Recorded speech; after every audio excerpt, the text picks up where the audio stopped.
What's up, guys? Today I got a message from a YouTuber that must like my channel because he sent me a message.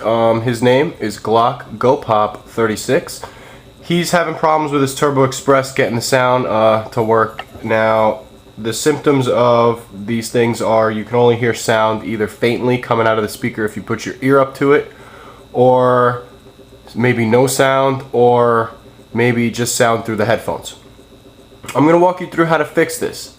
It's not hard, and I'm confident any of you guys could do it. I'm not that confident, so I'm going to have to tell you I'm not going to be responsible if it doesn't work or if you messed it up worse. But watch my video, and if you think you can do it, you know, I tell you, I'm going to say go for it, because it's not that hard, man. I'm not the best of solder. I'm not the best solderer. I'm not the best repairer, and I fixed 2 of these already, and it's not a problem.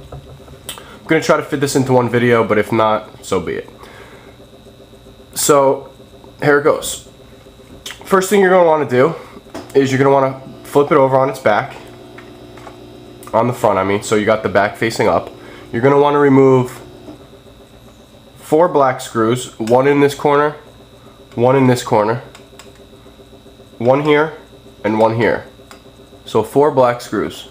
Then you're going to want to open up the battery case. And there's going to be 2 silver screws located in the bottom corners. Okay, you're going to want to take those out too. So a total of 6 screws, okay, are going to come out.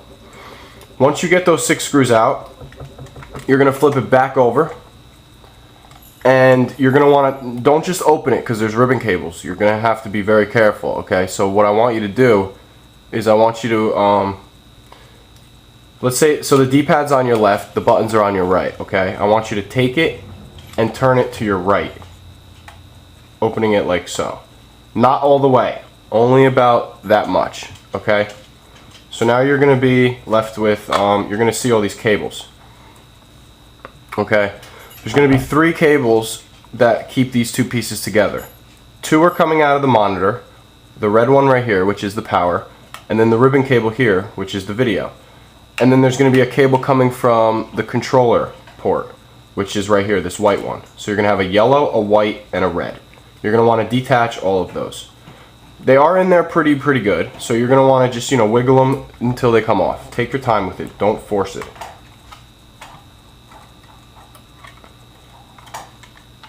And then the third one is the red one. Once you do that, you're going to have 2 separate pieces. This is going to come out now.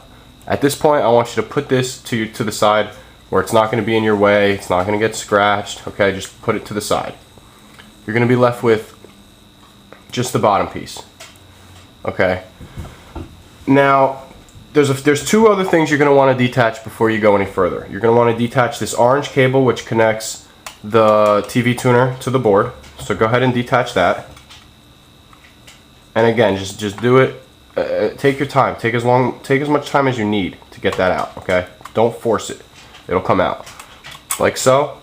And then you're going to have a red and blue leads that lead to this right here, this white plug. So you're going to want to unplug this. Wiggle it back and forth until it comes free. Okay? Now, you're not going to have these cables here, over here, these 2 white cables, because that's where my repair comes into play, which I'll explain later. The last thing that you're going to want to remove is this green power switch. This green power switch, which is right here, if you guys can see, okay? You're going to want to just lift it up and pull it out. Just wiggle it till it comes free, okay? Put that to your side. Now you're going to have to get this board free, okay? Now in order to get the board free, there's 1 screw holding it in, which is located here. Okay, so unscrew that.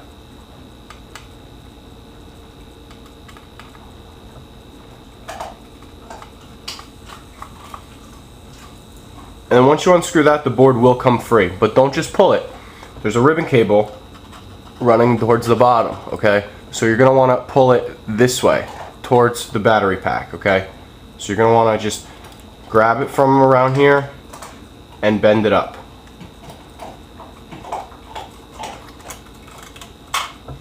Okay, like so. Now you're gonna see, let me just rotate this. you're going to see a whole bunch of capacitors, okay? The capacitor that is causing the problem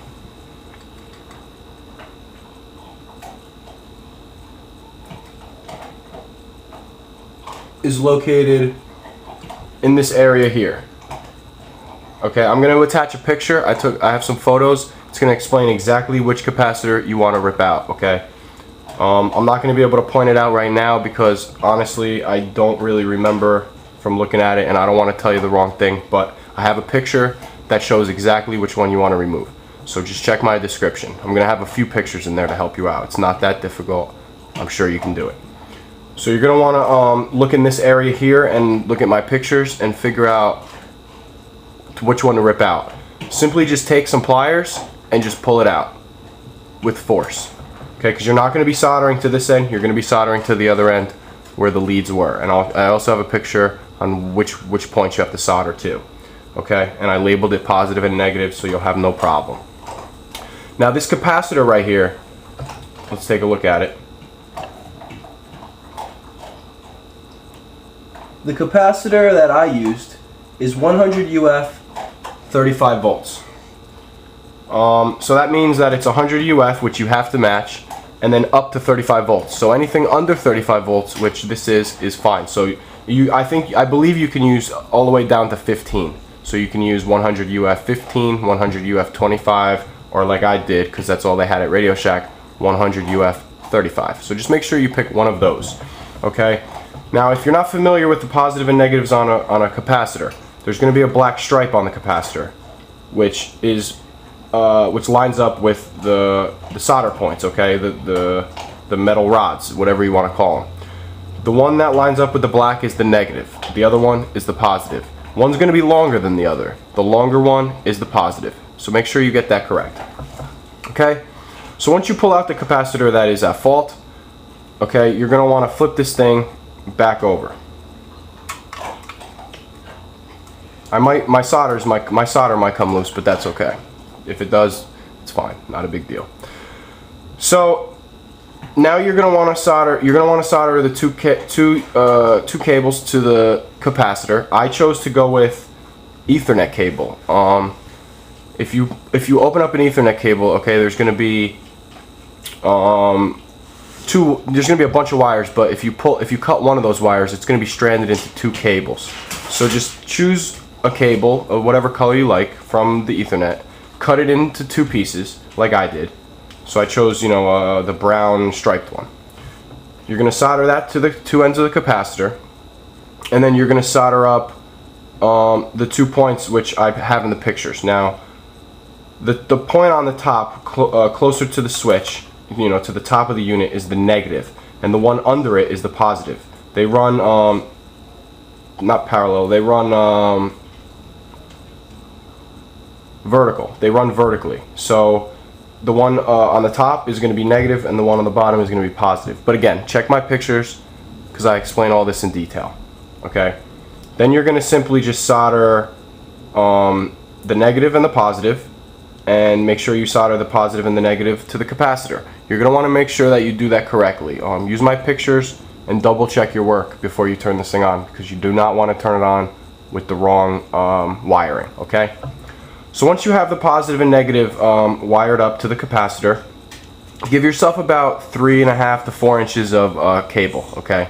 Once you do that, you're going to want to hook. I also have a picture on where to tuck the capacitor in under the board. Okay, you're going to want to tuck it under behind the power switch, and just the tip of the capacitor, you want to touch this green board that's down here.